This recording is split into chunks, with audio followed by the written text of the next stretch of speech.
Hey guys, আজকে আমি বানিয়ে নিচ্ছি মিষ্টি পেড়া বা সুইট পেড়া।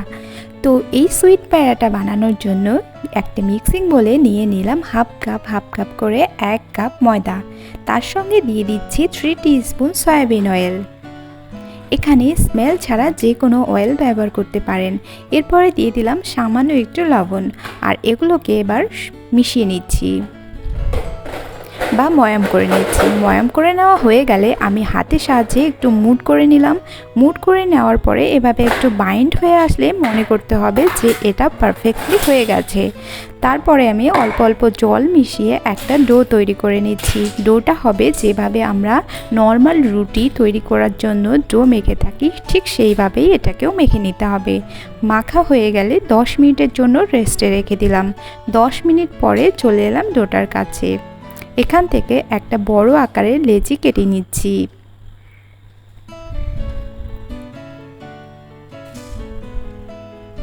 এবার এটাকে মোটা একটা রুটি বেলে নিচ্ছি।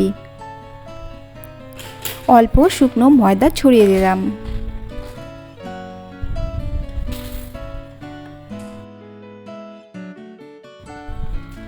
রুটিটাকে এইভাবে এতটা মোটা করে বেলে নিয়েছি। এবার এগুলোকে আমি একটা ছুরির সাহায্যে কেটে নিচ্ছি। আপনাদের কাছে যদি পিৎজা কাটার বা যে কোনো কাটার থাকে তাহলে সেটা দিয়ে কেটে নিতে পারেন।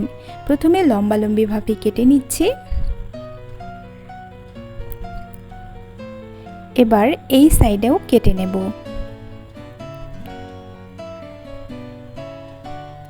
এদিকে অয়েল গরম করে নিয়ে আমি ধিমি আঁচে এগুলোকে ফ্রাই করে নেব। সেজন্য আস্তে আস্তে ঢেলে দিচ্ছি।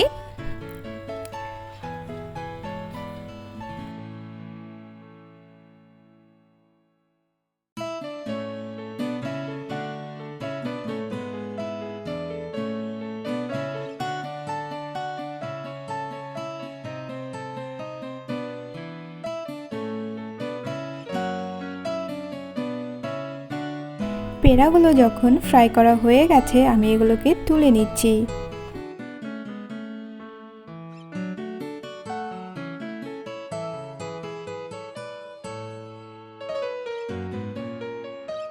সবগুলো ফ্রাই করা হয়ে গেলে এদিকে আমি একটা চিনি শিরা তৈরি করে নেব।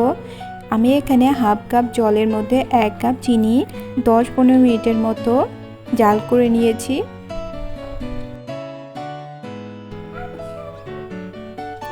চিনি শিরাটা যখন আঠালো আঠালো ভাব চলে আসবে তখন মনে করবেন যে এটা হয়ে গেছে।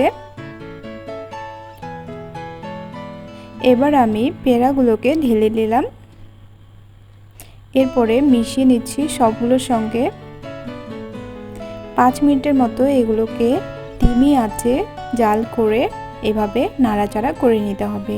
নাড়াচাড়া বন্ধ করা একদম যাবে না, নাহলে এগুলো লালচে হয়ে আসবে, খেতে ভালো হবে না। 5 মিনিটের মতো নাড়াচাড়া করে এগুলোকে আমি নামিয়ে নেব। আর ঠান্ডা হয়ে গেলে চিনিগুলো এরকম দেখতে লাগবে, আর খেতে কিন্তু অসাধারণ।